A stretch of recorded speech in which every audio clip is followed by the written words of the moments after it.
Kwanza Betway huyu hapa ni mdhamini wa Simba tunafahamu.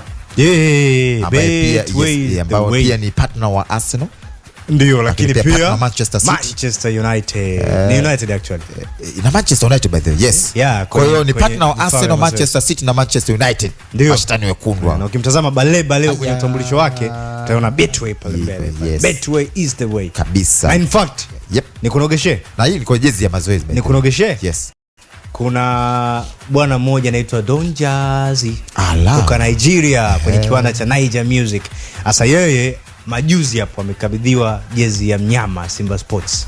Acha. Alafu na Betway. Alivyoona Betway akasema Betway is the way bwana. Akafurahi sana. Kwa hiyo kweli. Serious, angalia kwenye page ya Simba utaiona mzee wangu. Mimi siongopi. Bana Don Jazzy kutoka Marvin Records. Watu wafanya comeback na hii. Wao unajua wana dabi kila sehemu. Hadi kwa dhamini. Uzuri sisi tunapenda ushindani, washindane. Kwa sababu wakishindana wao sisi tunafurahi kitu bora kinapatikana. Unaweza kashangaa Yanga hata kutafuta Davido. Nongwa tu. Sema nongwa. Wao unaliwe. Ukiweka mguu, tunaweka ugoko. Ukiweka chuma, watu weka jiwe. Weka tuweke hiyo. Hala ni.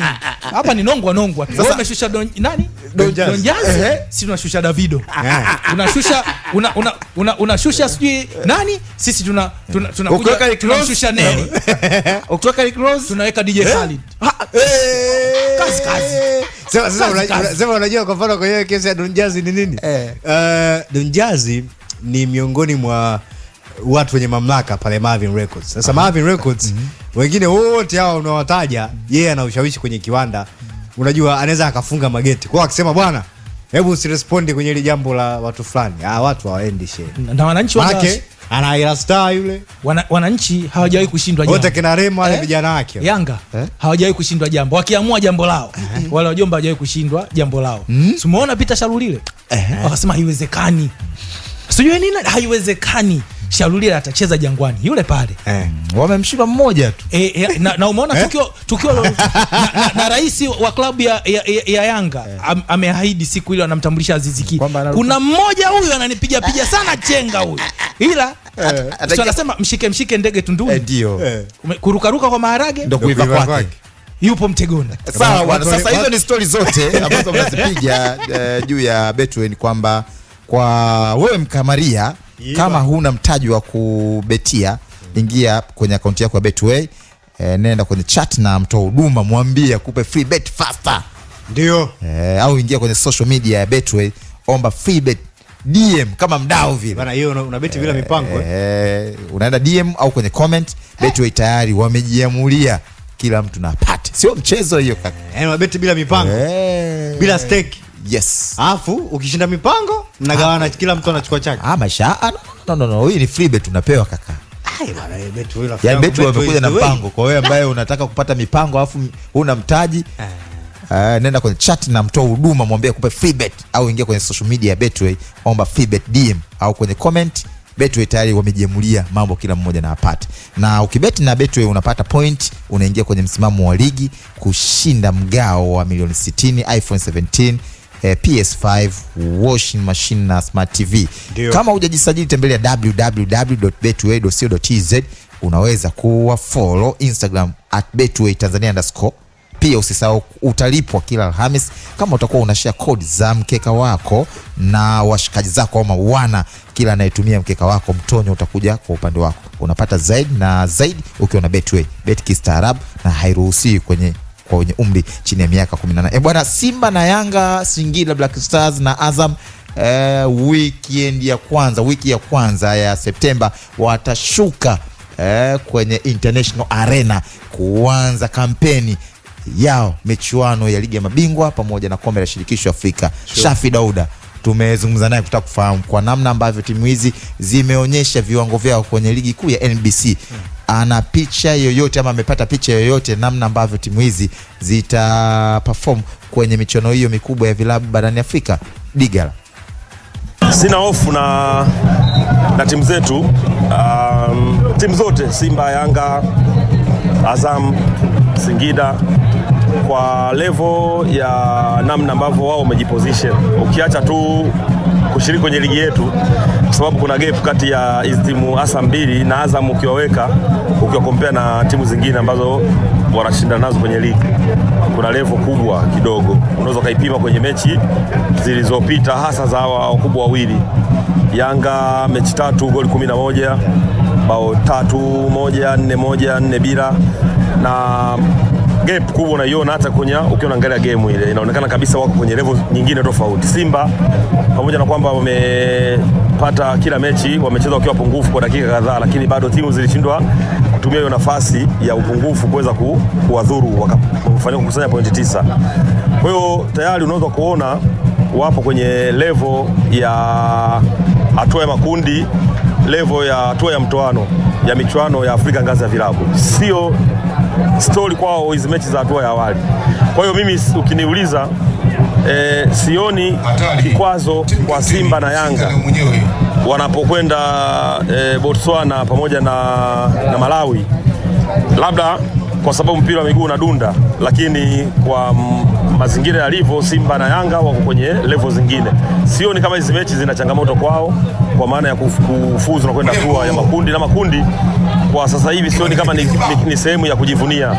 Ni kuenda kwenye hatua ya knockout stage na robo finali, sio story. Kwa mfano kwa klabu kama Simba, hata Yanga pia wameshacheza mpaka finali ya kombe la shirikisho. Kwa hiyo kwenda kwenye nusu finali na kuchukua ubingwa ndo story. Kwa hiyo ukiniuliza kwa hizi mechi zilizotangulia na aina ya mechi unazokwenda kucheza kwenye michuano ya ngazi ya vilabu Afrika, sioni kama kuna ugumu. Hatua ambayo ni changamoto ni ile ambayo unakwenda kukutana na kubwa wenzao kwenye hatua aidha ya makundi au kwenda kwenye knockout stage. Kwa hiyo wakati huo itakuwa tayari msimu umesogea, wameshacheza mechi nyingi na wameshapata muda wa kukaa kama timu. Makocha wao ambao mfano kocha wa Yanga ni mpya, ana squad kubwa tayari, atakuwa anawajua wachezaji na anajua aingie na mbinu ipi na mchezaji upi wa kumpa matokeo kwenye mechi ipi kwa muda upi. Baadhi ya timu Giant kwenye mashindano ya Afrika mwaka huu hawapo, kama Al Ahly. Inawezekana ikawa ni nafasi kwa timu za nyumbani kufanya vizuri kutokana na kutokuwepo kwa timu hizo kubwa zenye uzoefu na ambazo malengo yao ni kuchukua ubingwa moja kwa moja.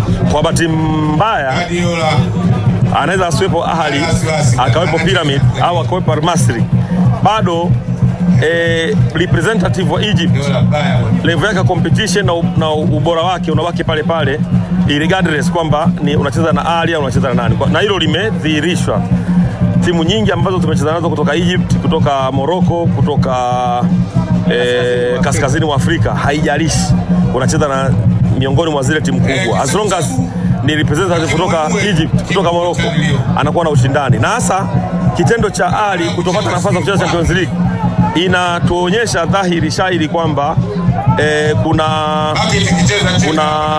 maendeleo na kuna timu imeibuka imekuwa bora Egypt kuinyima Ahly kucheza Champions League. Kwa hiyo timu ambayo imeibuka na kuinyima Ahly ni timu ambayo inatakiwa iogopwe. Ni mfano Pyramids ndio mabingwa, lakini walipoanza walikuja kumchukua nafasi ya Zamalek. By then ilikuwa Zamalek Ahly.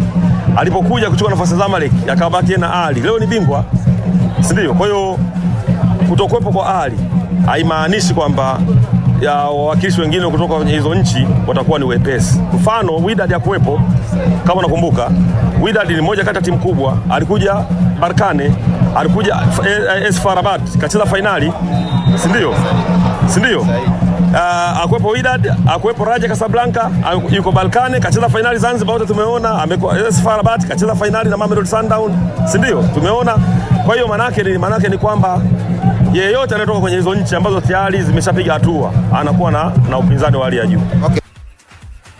Okay, ni Shafi Dauda Digala na tathmini yake juu ya namna ambavyo amefuatilia mwenendo wa klabu zetu kuelekea kwenye wiki ya kwanza ya michuano ya kimataifa, akiwa anasema ya kwamba hana mashaka na hatua za awali, kwa klabu za Kariakoo. Sure. Sio mchezo. Yeah, for sure. Sio mchezo. Sio mchezo. Yeah, for sure. Kwa hiyo hatua ya awali kwa klabu za Simba na Yanga si story tena. Yeah. Na nafikiri itakuwa ni bado tunaendelea kuzipimia klabu za Azam na Singida Black Stars kwa sababu bado hazijajengele imaya ya kwenye hatua za awali pia kwa sababu ndio nafikiri msimu wa pili. Lakini kwa Young Africans, Wekundu wa Msimbazi, Simba, wote hao kwenye hatua za awali hivi sasa wamekuwa ndio timu tishio. Yani timu ambazo zinapangiwa Yanga au Simba kwenye hatua ya awali kwa asilimia kubwa zenyewe huwa zinakuja zikiwa zimeweka mikono nyuma namna hii. Yeah, of course. Kwa historia ya Simba ndani ya hii miaka 10 katika ligi ya mabingwa Afrika pamoja na kombe la shirikisho, Simba wametengeneza historia nzuri sana. Nakumbuka robo finali kwao imekuwa sio story tena. Lakini chini ya Benchika walivuka wakaenda kucheza walicheza ilikuwa ni